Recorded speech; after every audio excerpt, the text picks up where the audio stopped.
We're going to take a look at the microscopic anatomy of the kidneys and focus on the nephrons, which are the functional unit of the kidneys because they filter the blood and make the urine. So the nephron consists of two different parts. We have the renal corpuscle and the renal tubules. The renal corpuscle consists of two parts. We have the glomerulus, which is a little tuft of capillaries, so it's a capillary bed.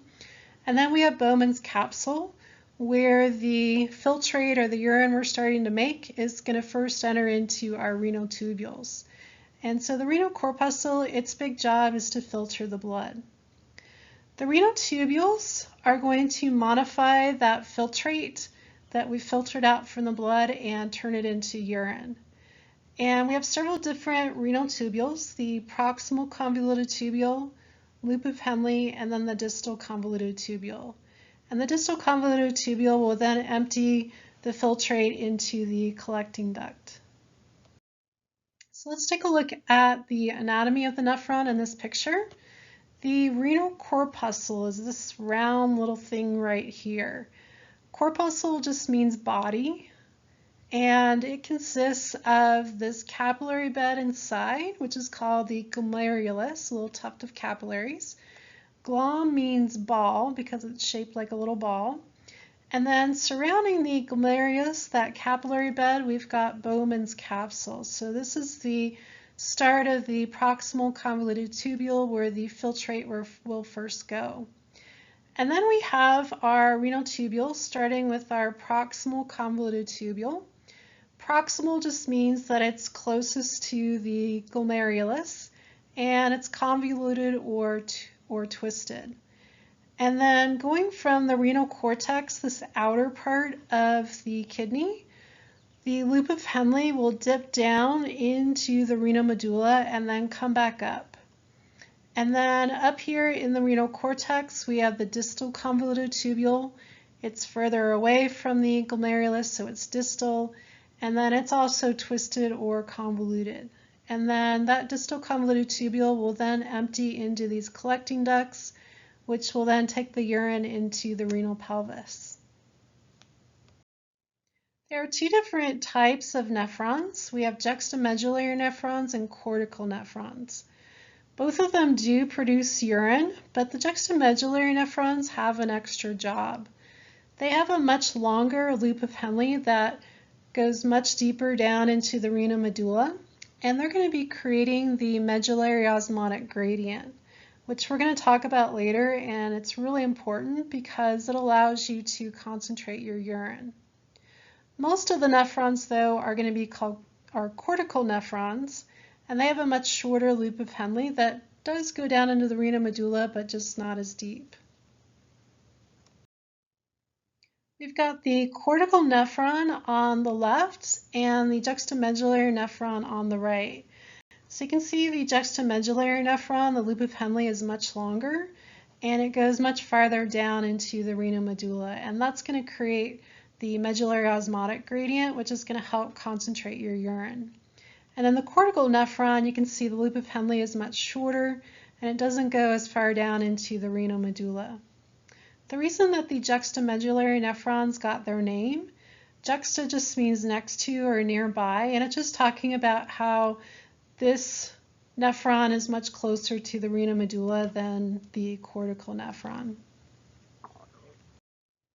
With the blood supply of the nephron, the renal artery will go into the afferent arteriole. Remember, afferent means towards. And then that will enter into the glomerulus, the capillary bed or little tuft of capillaries. And then it will exit through the efferent arteriole. Remember, efferent means away from. And also notice that it's an arteriole and not a venule, so that's really different. And then we're going to go into a second capillary bed, the peritubular capillaries. So this is a portal system that we have in the nephron because we've got two capillary beds in a row. And instead of having a portal vein in between them, this is the only portal system in the body where we have an arteriole between the two capillary beds. And the other portal systems in the body, remember we talked about the one between the hypothalamus and the anterior pituitary, And then when we talk about the digestive system next, we're also going to see a portal system between the intestines and the liver. So let's take a look at some pictures. So here we have a cortical nephron on the left. We have our afferent arteriole coming in to the glomerulus, our capillary bed there. And then we're going to exit through the efferent arteriole, which will then enter into the second capillary bed, these peritubular capillaries. So peri just means around, and they're obviously around all of these renal tubules here. And then the peritubular capillaries will then go out into the renal vein. The juxtamedullary nephron, we have a little bit different names. So we still have the afferent arteriole coming into the glomerulus, that capillary bed there where we're going to filter the blood. And then we're going to exit through the efferent arteriole, enter into the peritubular capillaries. But then when the peritubular capillaries go down around the loop of Henle, because the loop of Henle is so long in these juxtamedullary nephrons, that peritubular capillaries really straighten out. And so it ends up being called the vasa recta. So vasa just talking about blood vessel, and recta means straight. And then from the vasa recta, around the loop of Henle, we will then exit to the renal vein. Let's take a closer look at the renal corpuscle of the nephron. So the glomerulus, that capillary bed, has a very high blood pressure. It's 60 millimeters of mercury. And remember when we talked about other capillary beds, the blood pressure there was 38 millimeters of mercury, so much higher blood pressure in the glomerulus. The reason the blood pressure needs to be so high is that if you have higher blood pressure, you can push more fluid from the blood out into the Bowman's capsule to make your urine. So blood pressure has to be high so we can filter more of the blood. And let's take a look at a picture to show you what makes the blood pressure so high in the glomerulus. So if you notice the afferent arteriole coming in, and then here we've got our glomerulus, our capillary bed there, and then we're going to exit through the efferent arteriole. The reason that the blood pressure is so high in the glomerulus, that capillary bed, is that if you look at the diameter of the efferent arteriole and compare that to the afferent arteriole, notice that the efferent arteriole is smaller than the afferent arteriole coming in. So you have more blood coming in through the afferent arteriole, and then it can't exit as quickly through the efferent arteriole because it has a smaller diameter. And so that will make the blood back up into the glomerulus, and that will increase the blood pressure up to 60 millimeters of mercury, which is good because that'll allow us to filter more fluid out of the blood. Bowman's capsule will surround the glomerulus. We've actually got two layers to Bowman's capsule. There's an outer layer.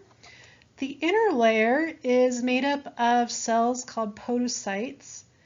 And then we've got a capsular space in between the two layers of Bowman's capsule. So the filtrate, the fluids you're filtering out of the blood, will enter into this capsular space of Bowman's capsule and then start down the proximal convoluted tubule, and eventually it will be turned into urine. Another really important structure in the nephrons is the juxtaglomerular apparatus. It's called that because juxta means next to or nearby, so this structure is next to the glomerulus.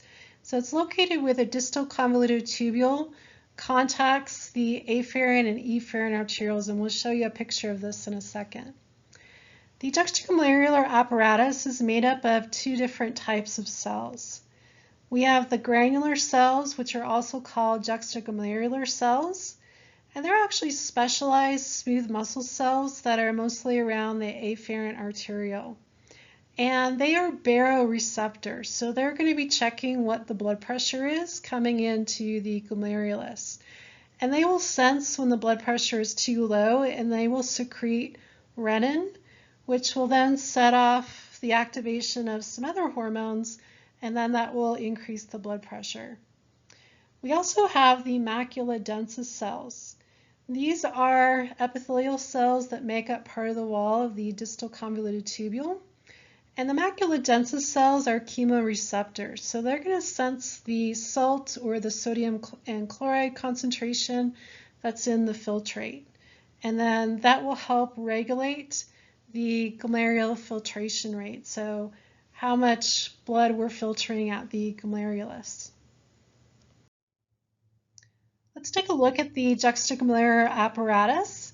Notice we have the afferent arteriole coming into the glomerulus, our capillary bed there, and then we have the efferent arteriole exiting. And coming right up in between the afferent and efferent arteriole is our distal convoluted tubule. And here's a close-up view. You can see the afferent arteriole coming into the glomerulus where you'll do your filtration of the blood. And then here's the efferent arteriole exiting. And then this is the distal convoluted tubule. So we've got two types of cells making up the juxtaglomerular apparatus. We have the granular cells, which are colored in purple here. So they're going to be mostly around the afferent arteriole, and they're going to be baroreceptors sensing the blood pressure. And if the blood pressure gets too low, they will secrete renin, and that will act to increase the blood pressure. The reason they're called granular cells is because you can actually see little granules of renin inside of them. The other cell type that makes up the juxtaglomerular apparatus would be the macula densa cells. So they're kind of this darker brown color. They make up part of the wall of the distal convoluted tubule, and they're going to sense the sodium and chloride levels that is in the filtrate. And if it gets too low or too high, that means that the filtration rate at the glomerulus is not at the right point. So they will help regulate the glomerular filtration rate, how much blood is being filtered at the glomerulus.